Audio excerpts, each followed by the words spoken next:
জোকেন্টের এই পদত্যাগ এই যুদ্ধেও কিংবা আমেরিকার ইন্টারনাল পলিসিতে কোন রকম ইতিবাচক কিংবা নেতিবাচক প্রভাব ফেলবে কিনা?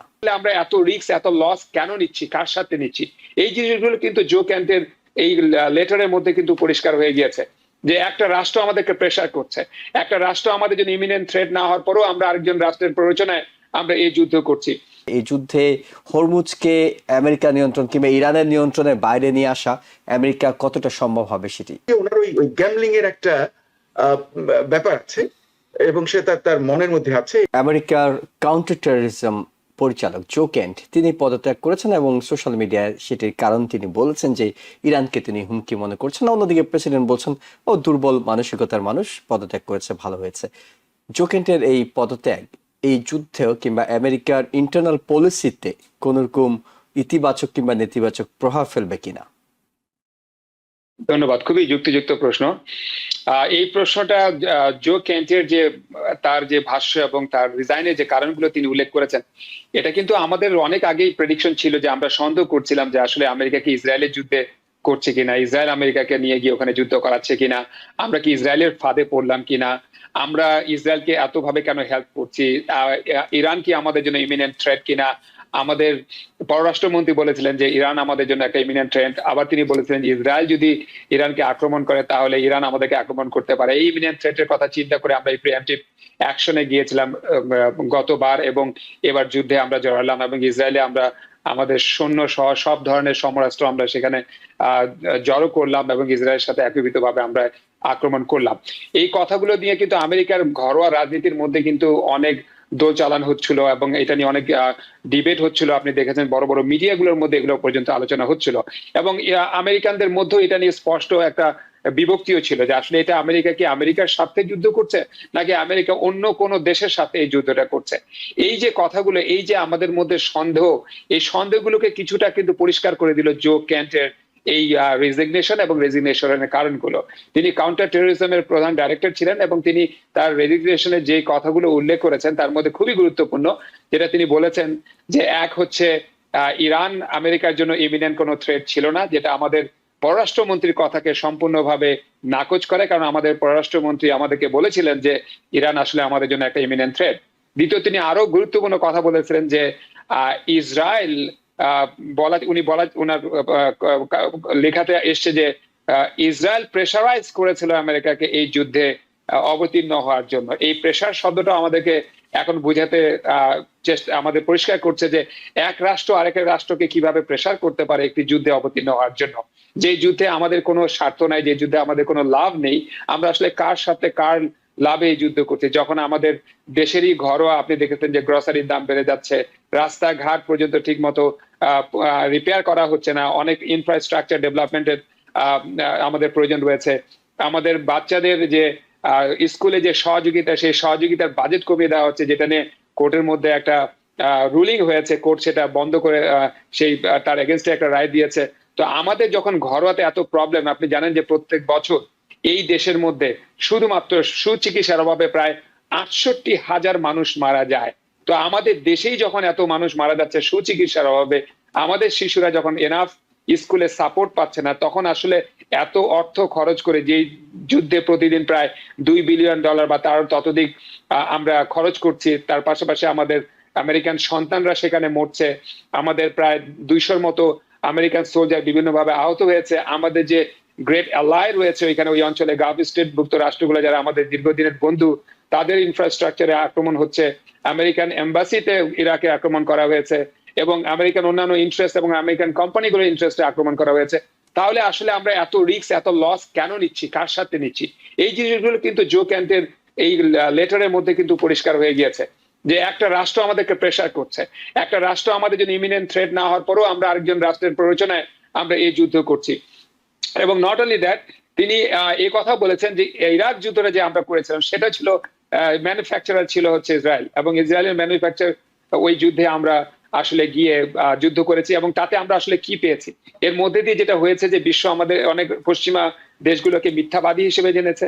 ইসরায়েলে যে তথ্যগুলো দিয়েছিল, যে কথাগুলো বলেছিল যে সাদ্দাম হোসেনের কাছে আপনার ম্যাস ডিস্ট্রাকশন ওয়েপন রয়েছে, যে কারণে আমাদেরকে এটা একটা বড় লজিক তৈরি করেছিল পশ্চিমা বিশ্বকে সেখানে যুদ্ধ করার।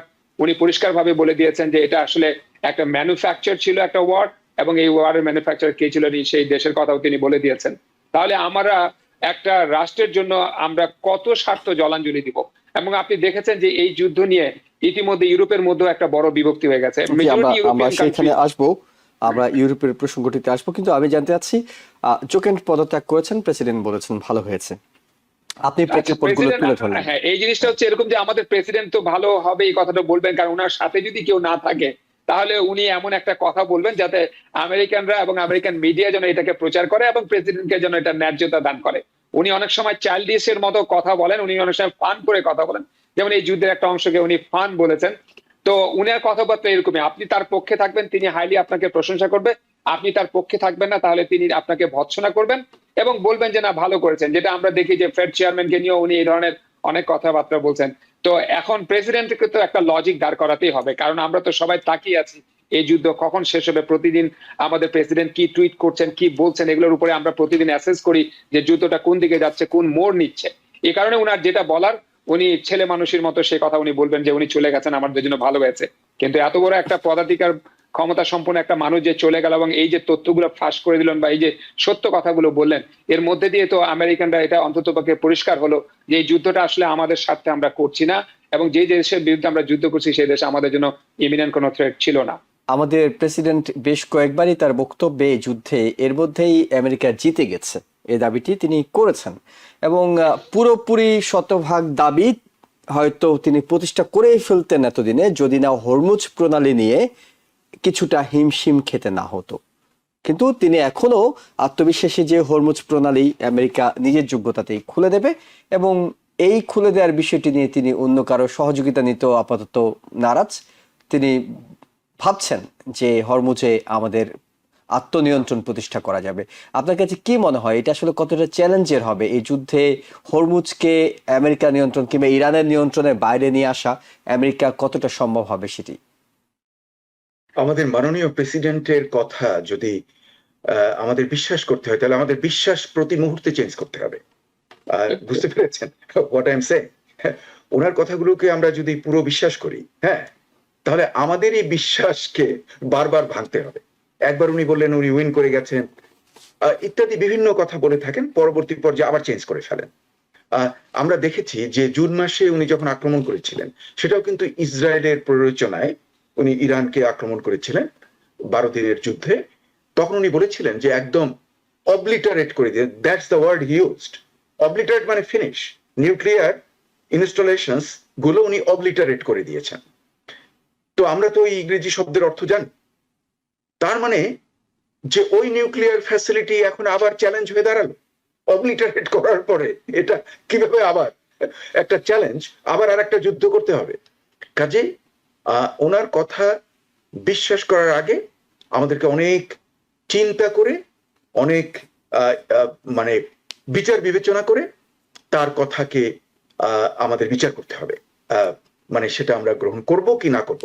কিন্তু আমরা দেখছি যে বারবার যে উনি চেঞ্জ করে ফেলেন। হ্যাঁ, উনি বললেন প্রথম যে যুক্তরাজ্য যখন তার জাহাজ পাঠাবে বলছে, তখন সে বলছে নো, আর তোমার পাঠাতে হবে না, প্রথম তুমি আসো নাই। কাজেই প্রথম যুক্তরাজ্য অনীহা প্রকাশ করেছিল। কাজেই যখন এরপর যখন স্টারমার মন চেঞ্জ করলেন এবং উনি প্রকাশ্যটা বললেন, তখন আমাদের মাননীয় প্রেসিডেন্ট বললেন যে না, তোমাকে আর দরকার নেই, you don't need to come, কারণ উই ওয়ান ইট অলরেডি। দেখুন উনি কিন্তু বলছেন আমরা অলরেডি উইন করে ফেলেছি, এবং উইন করেছি, এখন তুমি আমার উইনিং এর ভাগ নেওয়ার জন্য, বিজয়ের ভাগ নেওয়ার জন্য আসছো, উই ডোন্ট নিড ইউ। আচ্ছা, এখন আবার তাদেরকে রিকোয়েস্ট করছে আসার জন্য। আবার যখন ইউরোপিয়ানরা বলছে তারা আসবে না, এমনকি অস্ট্রেলিয়া বলছে আসবে না, আমি অবাক হয়ে গিয়েছি। হ্যাঁ, কাজে কোনো বন্ধুরাই আসছে না, জাপান ইজ নট কামিং, চীনকে রিকোয়েস্ট করছে। সেটাও আমার কাছে মনে হচ্ছে যে এটা কেমন ব্যাপার, কারণ চীন তো ওদেরকে স্যাটেলাইটের মাধ্যমে হেল্প করছে যুদ্ধে। তাহলে চীনকে কিভাবে এটা ক্লিয়ারেন্সের জন্য, আর চীনের জাহাজকে তো আটকাচ্ছে না, চীনের যে জাহাজগুলো ওখান থেকে অ্যালাউ করছে ইরান। কাজে আমার যেন মনে হচ্ছে যে ব্যাপারটা একটা হজবরল, কোনো কোনো স্পেসিফিক কোনো প্ল্যান যুদ্ধের নেই। আসলে অন্য একটা রাষ্ট্রের স্বার্থে হঠাৎ করে জয়েন করেছে এবং জয়েন করে মানে কোনো স্পেসিফিক প্ল্যান নেই, কোনো এক্সিট প্ল্যান নেই, ইরানের কি হবে আফটার ওয়ার তারও কোনো প্ল্যান নেই। কাজে আমার যেন মনে হচ্ছে যে আমরা একটা ভীষণ অনিশ্চয়তার মধ্যে ভাসছি এই পার্টিকুলার এই যুদ্ধে, এবং সেখানে আমাদের ইয়াং ছেলেরা মেয়েরা মারা যাচ্ছে ওখানে এবং তারা আহত হচ্ছে। এটা খুবই দুঃখজনক যে আমরা কেন এটায় গেলাম। এখানে অর্থ খরচ করছি, আমাদের রক্ত যাচ্ছে, আমাদের প্রিয় ইয়াং ছেলে এরা ওখানে মারা যাচ্ছে, আমার ছেলের বয়সী এরা মারা যাচ্ছে ওখানে। এটা তো একটা দারুণ দুঃখজনক ব্যাপার যে কিসের জন্য, সেই কিসের জন্য তো আমরা এখনো জানি না। আবার দেখুন যে ওই যে ওখানে যে আপনার যে চোক পয়েন্ট যেটা, হ্যাঁ, হরমুজ, স্ট্রেট অফ হরমুজ, সেখানে আমরা প্রথমে আমরা একাই পারবো, পরে আমরা অন্যদেরকে রিকোয়েস্ট করলাম তারা আসবে না। হ্যাঁ, আচ্ছা, এখন আবার তাদেরকে দোষারোপ করা হচ্ছে, হ্যাঁ, যে তোমরা আসছো না, মানে গালাগালি করা হচ্ছে।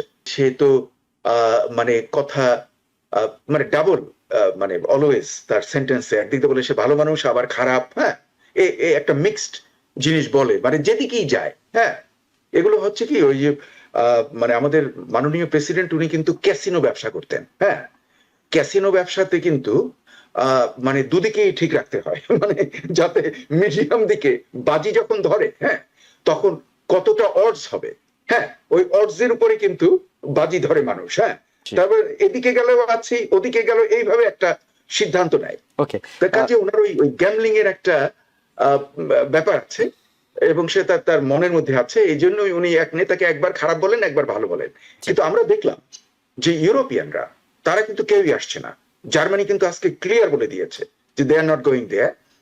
এমনকি খুবই ঘনিষ্ঠ মানে যুক্তরাষ্ট্রের যারা খুবই ঘনিষ্ঠ তারা পর্যন্ত এবারে অনীহা প্রকাশ করছে, দে আর নট কামিং।